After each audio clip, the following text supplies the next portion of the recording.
refer to it as military service. And even though it can be considered a job because people are paid to serve, it is a service. And one that is performed for us, even though we don't see it directly.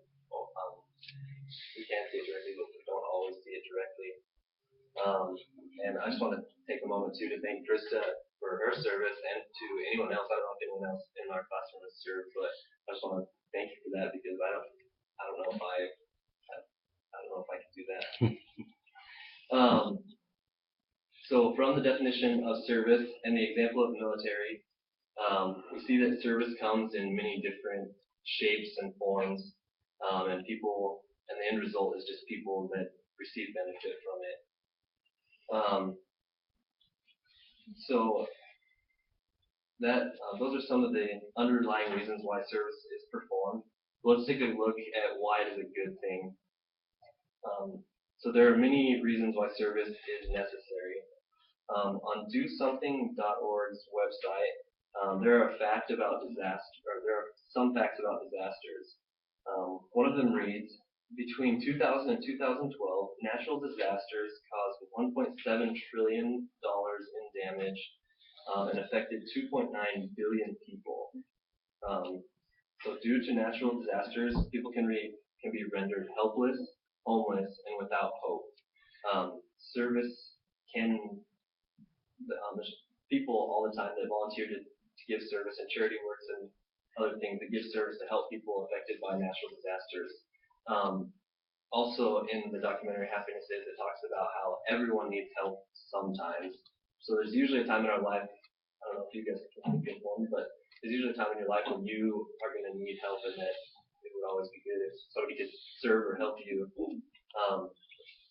And then going back to the example of the military, our freedom was earned by the service of very brave people, and we would not be able to enjoy the things that we do here in America if it were not for them.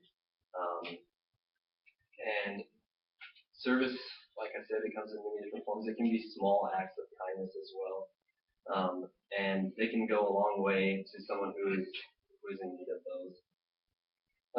And if nothing else, you can serve with the idea that if the tables were turned, they would do the same thing for you. So we've already learned what service is, why it's important. Now let's talk about some ways that you can serve.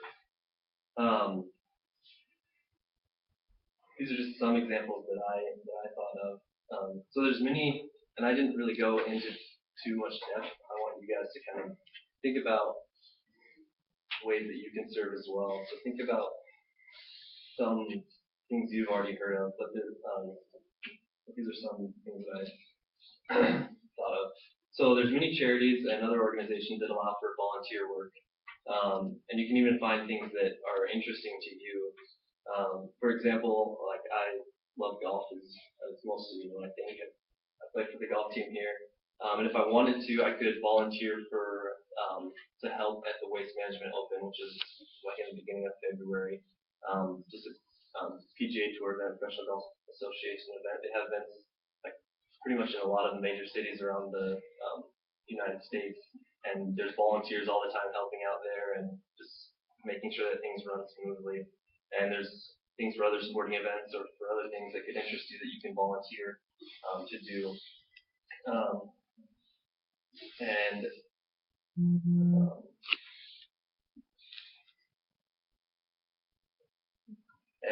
then another way that we can serve, you don't always have to volunteer your time. You can donate money. As college students, though, that's probably not the best idea, because we're all probably pretty, or I know for myself that I am, but once I have my own career, I plan to, hopefully, if I'm well enough off, to be able to donate money and time to those who are less fortunate or just need it. And then another way that you can serve is, I'm not trying to recruit you at all, but, and I don't know if I would myself, but you could serve even in the military, or serve as a police officer or a fireman or woman for that matter, or anything that is of service to your fellow men. So let's review. Service is one of the ways that we can feel happiness. We talked today about why or what service is, why it is important, and some of the ways that we can help. I didn't really share about how it can directly make you happy, but I know that when I serve or help others, I can feel at peace and I feel happy as well. So I hope that you have thought of some ways that you could serve, and I hope that you will, if you have the time and the means, go out and find ways that you can serve. And to close, I just want to share one quote with you by Lewis Carroll. One of the secrets of life is that One of the secrets of life is that all that is really worth the doing is what we do for others. Thank you.